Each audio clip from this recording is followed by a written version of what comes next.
Assalamualaikum warahmatullahi wabarakatuh. Bertemu lagi kita di dalam Sejarah Tingkatan 3, Bab 3, Pentadbiran Negeri-Negeri Melayu Bersekutu. Tetapi sebelumnya kita masuk kepada sistem pentadbiran negeri-negeri Melayu Bersekutu, kita akan menyentuh dulu bagaimanakah negeri-negeri Melayu Bersekutu ini boleh terbentuk.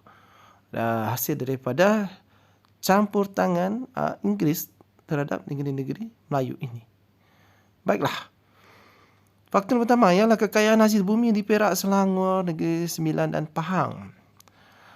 Perak, Selangor, Negeri Sembilan dan Pahang kaya dengan hasil bumi seperti biji timah dan emas. Kekayaan hasil bumi ini ditadbir urus dengan baik sehingga menjadikan negeri tersebut makmur.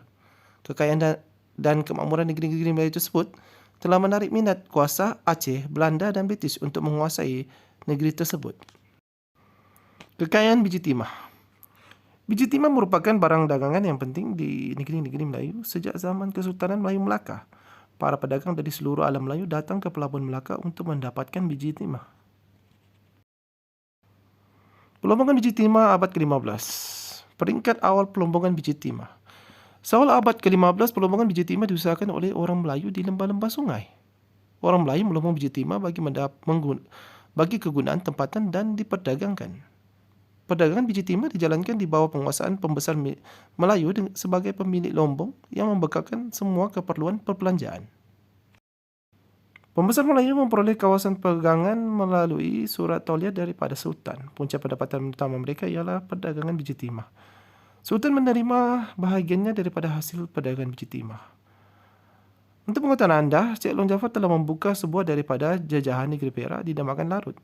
Dan segala sungai-sungai telah dijadikan lombong biji timah. Segala pekerjaan itu telah dibuatnya dengan usaha dan belanjanya sendiri. Oleh itu, dengan sukacita, Beta menyerahkan jajahan Larut kepadanya dan anak cucunya boleh menerima jajahan itu seperti hak miliknya. Inilah antara isi kandungan surat yang bertarikh pada 28 Februari 1850, pengurnian daerah Larut kepada Long Jaafar daripada Paduka Sultan Shahabuddin Rayat Shah. Anda dapat perhatikan pada gambar raja di sebelah kiri di bahagian bawah, anda dapat perhatikan kaedah tradisional melombong biji timah iaitu melampan. Pelombongan biji timah abad ke-16 hingga abad ke-17. Lokasi pelombongan. Perak terkenal dengan hasil biji timah sejak zaman Kesultanan Perak. Pelombongan tertumpu di sepanjang Sungai Perak dan anak sungai di daerah sekitar Kuala Kangsar dan Kelian Intan.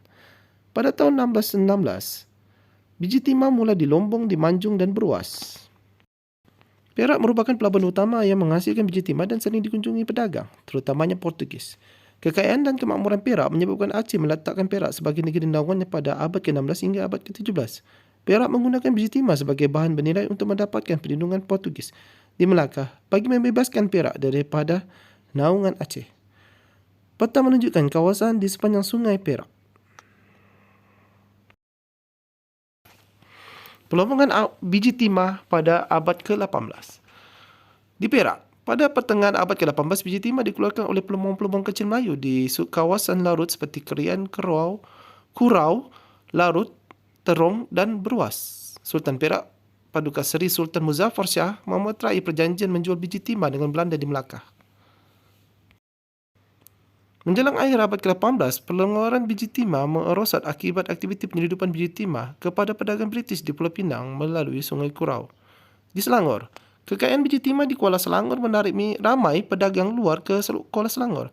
Pada tahun 1750, Sultan Ibrahim dan Belanda menandatangani perjanjian penjualan hasil biji timah antara Selangor dengan Belanda. Tahukah anda, kekayaan negeri-negeri Melayu pada abad ke-18 diakui oleh pedagang persendirian. Surat Francis Drake kepada Governor General British di India pada 7 Januari 1789 memerialkan bahawa Perak menghasilkan 5,000 pikul biji timah setiap tahun dan mempunyai kontrak perdagangan dengan Belanda di Melaka. Pelombongan biji timah abad ke-19. Kekayaan biji timah mencapai tahap penting pada abad ke-19. Perkembangan pelombongan biji timah melalui beberapa fasa yang melibatkan pelombong-pelombong Cina menjadikan Perak, Selangor dan Negeri Sembilan sebagai pengelola biji timah utama dunia. Larut. Pelombongan biji timah di Perak mencapai tahap penting pada tahun 1840. Hasil penemuan biji timah di Larut. Pembesar Melayu Long Jaafar dan anaknya Ngai Ibrahim telah memajukan pelombongan biji timah di Kelian Pau dan Kelian Baru dengan membawa masuk pelombong Cina. Nga Ibrahim menjadikan Kuala Sepetang sebagai pelabuhan untuk mengangkut biji timah daripada Perak ke Pulau Pinang. Lembah Kintah. Pada akhir abad ke-19, Lembah Kintah muncul sebagai pengeluar utama biji timah dunia.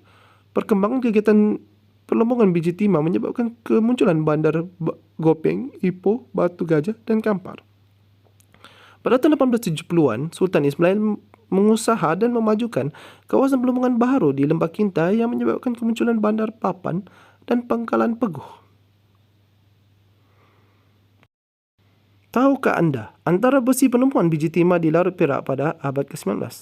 Kisah gajah milik Long Jaafar bernama Silarut terlepas ke dalam hutan. Apabila ditemukan semula didapati kaki gajah tersebut terlekat lumpur hitam bercampur biji.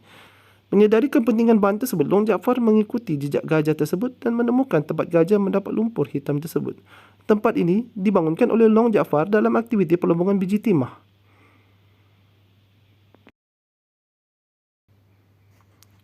Ini adalah peta kawasan perlombongan biji timah di Perak.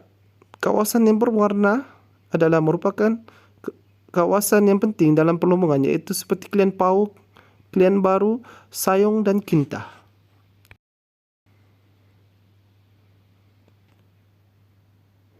Ini merupakan kawasan perlombongan biji timah di Selangor, iaitu di Kerling, Kuala Kubu Baru, Rawang, Kancing, Kuala Lumpur, Ampang, Petaling, Lukut,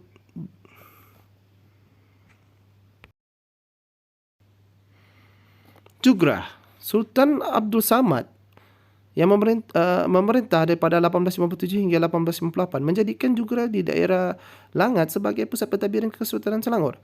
Jugrah memainkan peranan penting sebelum pusat pentadbiran kerajaan berpindah ke Kelang. Jugrah menjadi pusat pengutipan cukai biji timah yang dibawa keluar melalui Sungai Langat untuk dibawa ke Pelabuhan Melaka. Kuala Lumpur. Menjelang pada tahun 1860, Kuala Lumpur menjadi pusat pengeluaran biji timah yang penting di Selangor. Biji timah berjaya di Lombong di Ampang, Kuala Sungai yang menjadi pertemuan di antara Sungai Kelang dan Sungai Lumpur dijadikan pangkalan untuk mengangkut biji timah. Kejayaan tersebut mendorong ramai orang Melayu dan Cina mendirikan penempatan di situ yang membentuk bandar Kuala Lumpur. Lukut merupakan wilayah Kesultanan Selangor. Perlombongan biji timah di Lukut mula diusahakan oleh Raja Busu yang membawa masuk pelombong Cina. Pada tahun 1830-an, selepas kebangkitan Raja Busu, Raja Jumaat berjaya menjadikan Lukut sebagai pusat perdagangan biji timah yang terkenal. Pada tahun 1880-an, pada tahun 1980, Lukut diserahkan kepada daerah Sungai Ujong, Negeri Sembilan melalui rundingan antar Sultan Selangor bersama-sama pemerintah Sungai Ujong. Kajang, Semenyi dan Beranang yang sebelumnya di dalam kawasan Sungai Ujong menjadi sebahagian daripada wilayah Kesultanan Selangor. Tahukah anda nama Kuala Lumpur diambil daripada Sungai Lumpur? Namun begitu, nama sungai tersebut ditukar kepada Sungai Gombak pada tahun 1875 menurut Profesor Emeritus Tan Sri Koo Keng Kin. Anda dapat perhatikan ini merupakan kawasan perlombongan emas. Peta menunjukkan kawasan perlombongan emas di negeri Melayu, sumber daripada Siva Chandra Lingam Sundara Raja, sejarah perlombongan emas di Pahang. Kekayaan hasil emas.